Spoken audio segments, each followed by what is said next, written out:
ने तय किया है, हम इस कार्यक्रम को आगे बढ़ाएंगे। आजादी की लड़ाई में कहीं झांसी की रानी लक्ष्मीबाई के नेतृत्व में था, कहीं मंगल पांडे के नेतृत्व में था, कहीं शहीद बंधु सिंह के नेतृत्व में था। पूरा देश 1857 में एकजुट होकर के विदेशी हुकूमत के जड़ों को उखाड़ने के लिए एकजुट होकर के इस लड़ाई को आगे बढ़ाने के लिए तत्पर हुआ। आजादी के उन बंधुओं को कौन स्मरण करेगा? क्या हमारा दायित्व नहीं? और इसीलिए सरकार ने चौरी चौरा शताब्दी महोत्सव को पूरी भव्यता के साथ मनाने के कार्यक्रम को आगे बढ़ाया। हम आभारी हैं आदरणीय प्रधानमंत्री जी के। प्रधानमंत्री जी ने इस कार्यक्रम का शुभारंभ किया और चौरी चौरा के साथ हम लोगों ने एक व्यवस्था बनाई कि हर जो भी कार्यक्रम प्रदेश के अंदर होंगे, जो भी दिवस होगा, काकोरी की घटना जब घटित हुई है उस दिन वहां पर के अलावा हर जगह इस प्रकार के कार्यक्रम होंगे। मुख्य महोत्सव यहां पर होगा। चौरी चौरा की घटना जिस दिन हुई थी, मुख्य महोत्सव वहां, शेष अन्य जगह भी कार्यक्रम होंगे। हर एक स्तर पर हर शहीद स्मारक को, देश की आजादी के बाद विभिन्न युद्धों में शहीद हुए अपने जवानों के प्रति भी उनके स्मारकों में जाकर के पुष्पांजलि किया जा सके, इस कार्यक्रम को भी पूरी भव्यता के साथ आयोजित किया जा रहा है।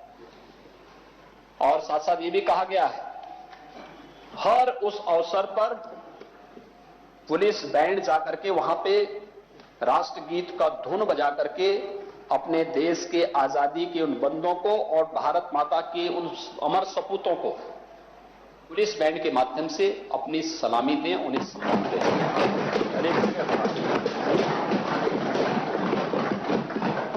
देश की आजादी के लिए मिलिट्री, पैरा मिलिट्री के या उत्तर प्रदेश पुलिस के हमारा जवान अगर प्रदेश के अंदर सुरक्षा व्यवस्था के लिए शहीद होता है और उस परिवार को मिलने वाली जो शासन की सहायता है, इसके अतिरिक्त भी 50 लाख रुपए की सहायता राज्य सरकार अपने स्तर पर अलग देती है। परिवार के एक सदस्य को नौकरी की व्यवस्था देती है, उनके स्मारक को बनाने के लिए भी व्यवस्था देती है। ये काम पहले भी हो सकता था, लेकिन जब उस प्रकार की फुर्सत हो और उस प्रकार की सोच हो तो लोग करते नहीं किया। हमारा दायित्व था, हमने कर दिया, हम कर रहे हैं और आगे भी जब भी अवसर आएगा मातृभूमि के उन सभी जवानों के प्रति सम्मान का भाव व्यक्त करने में सरकार कोई संकोच नहीं करेगी और सरकार इसको निरंतर आगे बढ़ाएगी और यह कार्य हम लोगों ने आगे बढ़ाया है। महोदय, इस समय कार्यक्रम बहुत अच्छे ढंग से आगे चल रहे हैं और सरकार इन कार्यक्रमों को लेकर के पूरी प्रतिबद्धता के साथ काम करना चाहती है। महोदय, प्रदेश के अंदर किसानों की चर्चा हो रही थी। यहाँ पे मैं देख रहा था, पता नहीं लोग किसान कैसे किसान हैं।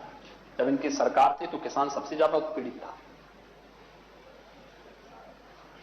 एक पार्टी दिल्ली में बैठती है, उसके अलावा उनके पास दायरा सिकुड़ता जा रहा है। वो धीरे धीरे करके अब परिवार की पार्टी थी, परिवार तक ही सीमित होती भी गई और तो हर व्यक्ति जान ही रहा है 22 में क्या होना है। लोकसभा चुनाव ने भी बता दिया है, उपचुनाव ने भी बता दिया है। उसकी चिंता नहीं करनी, उसकी चिंता मत करिए। 22 से पहले और भी चुनाव होने हैं, उसके परिणाम आने वाले हैं, उसकी भी चिंता मत करिए।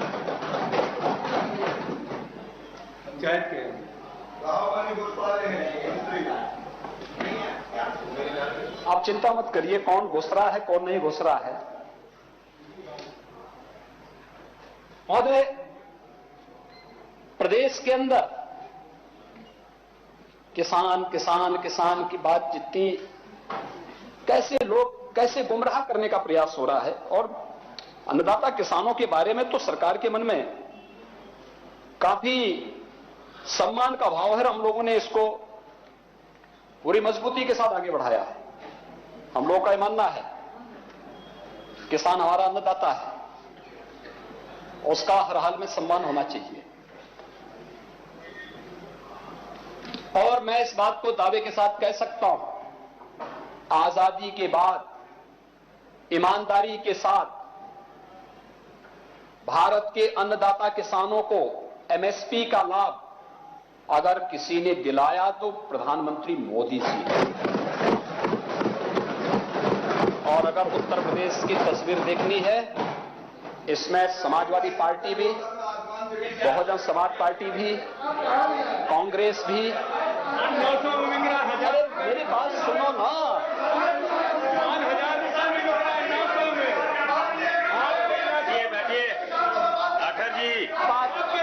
बैठिए लाठर जी बैठिए। लाठर जी बैठिए, पहले पूरी बात सुन लीजिए, उसके बाद आपको मौका मिलेगा। पहले पूरी बात सुन लीजिए लाठर जी। बैठिए लाठर जी। 1000 रुपए में धान बिक रहा है। मेरी बात सुनो पहले। पूरी बात सुन लीजिए, पूरी बात सुन लीजिए। अरे भाई लाठर जी बैठ जाइए। एक अपने घर की चीज को यहां पे मत उतारिए। उत्तेजित होने की आवश्यकता नहीं है। बहुत अच्छे ढंग से आप अपनी बात को यहां पे रख सकते हैं और कोई दिक्कत नहीं। हम आपकी बात को सुन रहे हैं, सुनेंगे भी। मैं परसों भी आया था इसलिए सुनने के लिए। इससे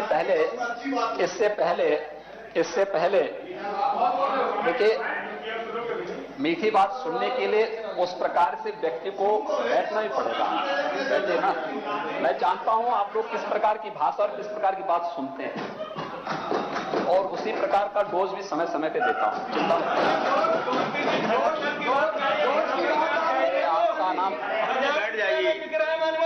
यथा नाम तथा काम करिए भी नाम उत्तम है। काम गलत क्यों कर रहे हैं? उत्तम क्यों कर रहे हैं? मान्यवर बार बार ठीक कर दूंगा, डोज दे दूंगा, ये इसीलिए मैंने कहा ना भाषा नहीं है भाई। आप ये इसीलिए मैंने कहा ना, इसीलिए मैंने कहा। बैठिए, सुन लीजिए। ये सदन है।